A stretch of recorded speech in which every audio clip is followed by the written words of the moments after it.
នៅស្រុកថៃសបោលក់ឆ្នោតតាមផ្លូវពុកកន្លែងនេះគង់នៅចិត្តវាំង1 គីឡូដី1 គីឡូដីជា1 គីឡូកន្លះពីវាំងថៃធ្វើដំណើរទៅវាំងថៃអញ្ចឹងអាគារអត់មានខ្ពស់ទេដោយតែខ្មែរយើង1 គីឡូ 4 ជ្រុងឯងអត់មានអាគារខ្ពស់នៅជាប់ទឹកវាំង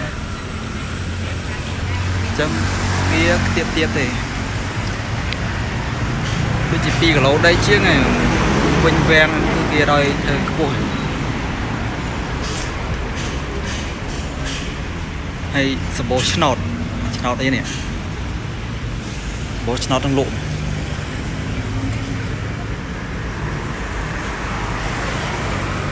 នេះមានទាំងផ្សារទៀតណាផ្សារឆ្នោតទៀតផ្សារគេហ្មង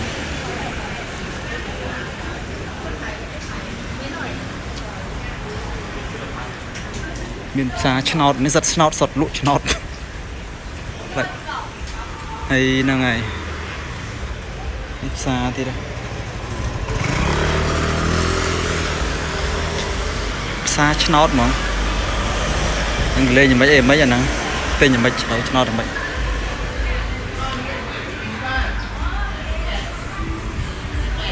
1 គីឡូដីជាងដល់វាំងហ្នឹងអញ្ចឹងអត់ឃើញមានអាគីខ្ពស់ទេអត់មានទេ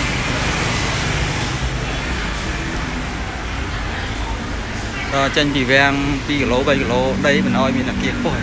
ទៅ1 គីឡូ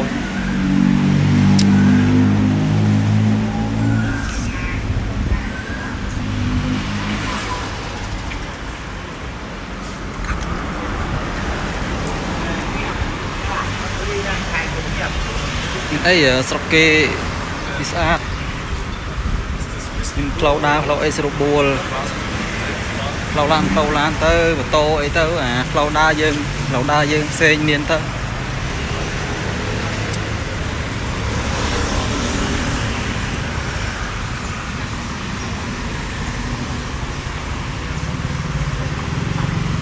នេះអីគេ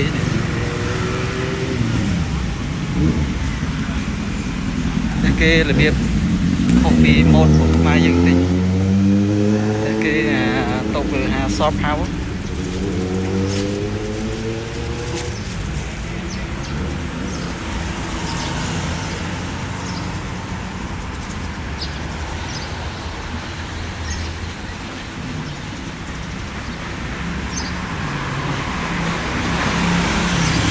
អានេះអីគេទៅនេះនេះវត្តគូដា1 គីឡូដីជាដល់វាំងថតបរិវេណដល់មើលតាមិញថតដល់កន្លែងនេះខ្ញុំបានថតតែពេលថតបានថត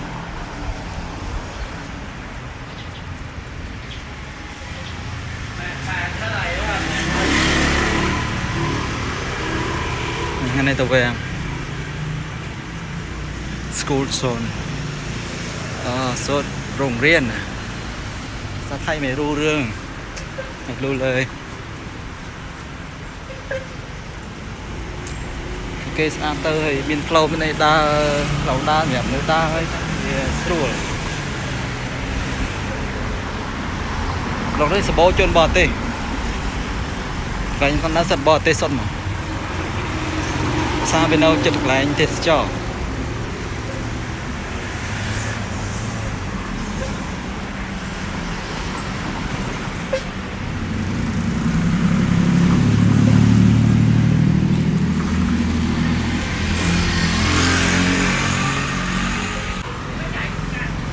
មានតូបគេអញ្ចឹងផ្លូវដើរអញ្ចឹងទៅនៅបางកកនៅចិត្តវាំង1 គីឡូដីទៀតដល់វាំងអញ្ចឹងផ្ទះគេរបៀបខុសពីស្រុកយើងបន្តិចហើយផ្លូវដើរអញ្ចឹងទៅលក់អីតូបវាអញ្ចឹងទៅគេរៀងនំណែ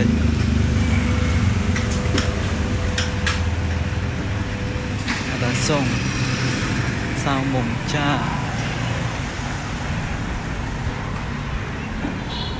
đa kháng này cái đau ở đa kháng nó thì chẹn vào này đa kháng nó quên